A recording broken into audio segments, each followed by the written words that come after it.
We all like a good scary movie every now and then. There's something about the chill that crawls up your spine, the darkness beyond the screen. Some of us even enjoy it. We love sitting in a dark theatre, surrounded by strangers, or even better, on our own, waiting for the fright to start. Tonight I have a story about a boy who couldn't resist one more scary movie, and the nightmare that didn't end with the credits. I'm the Gingerbeard Man, and if you like the mysterious, macabre, or miraculous, told from a South African and African context, then you've come to the right place. So grab your popcorn, put your phone on silent, the film's about to begin. At the end of the video, let me know in the comments below, what is the scariest movie you've ever seen? Shh, it's starting.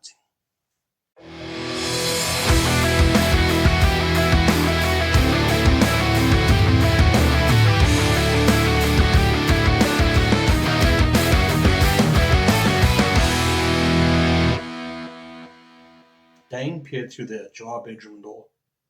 No light was coming from his elder sister's room. Perfect, he thought. He packed a soccer bag, a teddy bear, and his spare pillow, then carefully tucked them under the blanket to look like he was asleep. He grabbed his flashlight and the 50 rand he had been saving.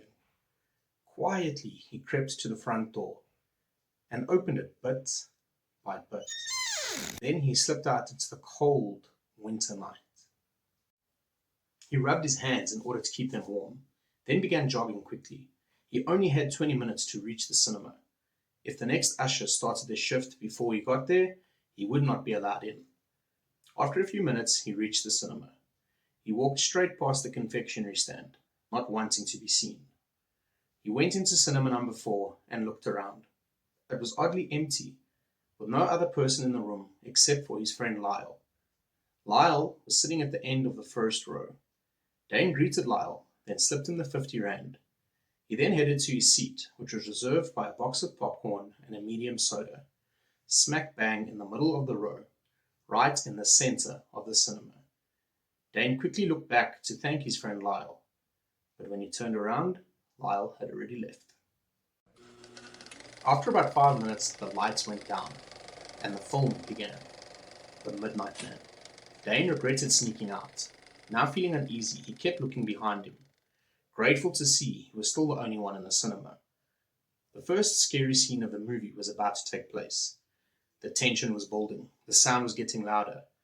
Dane turned his head from the screen, scared to see what was unfolding. And that's when he noticed it, a large figure standing at the entrance of the cinema. He raised his hand up and shouted, "All good, Lyle!" But the figure remained motionless. Dane looked back at the screen just in time to be given a jump scare. Spilling his popcorn everywhere, he turned around and looked at the entrance of the cinema once again. This time, however, the figure was gone. Everything was calm, but after a while the tension began building again. Dane sensed another scary moment was on its way. Once again, he looked away, this time noticing that there was someone sitting at the edge of the front row. He could see by the height of the figure that this person could not be Dane. Maybe it was another usher, although deep down he knew it couldn't be, because if it was another usher, they would have asked to see his ticket by now, which he did not have. Lyle had for him. He looked away from the figure and back at the screen, this time prepared. He closed his eyes for the jump scare. He opened it, and after watching for a few more seconds, he turned back and looked towards the back of the cinema. He was horrified. The figure had moved one row closer to him. Dane tried his best not to think about the figure at the back of the cinema. If he had to be honest with himself, he was not enjoying the movie. He looked at the back of the cinema once more. He breathed a sigh of relief. There was no one sitting on any of the seats, and no figure in the doorway. This put him at ease a little bit. He had already felt anxious at the beginning of the film, and now he couldn't wait for it to end. As soon as the credits began to roll, he got up, took his box of popcorn and cold drink, and walked out of the cinema, making sure to throw it away in the trash as he left. The confectionery stand and the ticket counter were deserted. He could see the roller gate had already been rolled halfway down. He slipped underneath it and made his way out of the cinema complex. Once Dane was outside of the cinema complex, he checked his watch. 12 a.m. Ironic, he muttered to himself. As he began walking home, he couldn't help but think of the name of the movie, The Midnight Man, and the creepy figure at the back of the cinema. Walking briskly and pulling his jacket closer to his chest because of the cold, he finally reached the corner of the park. He stopped dead in his tracks. Something just felt off. Normally he would cut right through the park, but tonight he walked around it. All of a sudden he heard movement in the grass behind him. Don't look back, don't look back, don't look back, he told himself. He forced himself to look forward, gathered up his courage, and began jogging. A few minutes later he reached the final block of his journey. Exhausted and cold, he slowed down to a walk.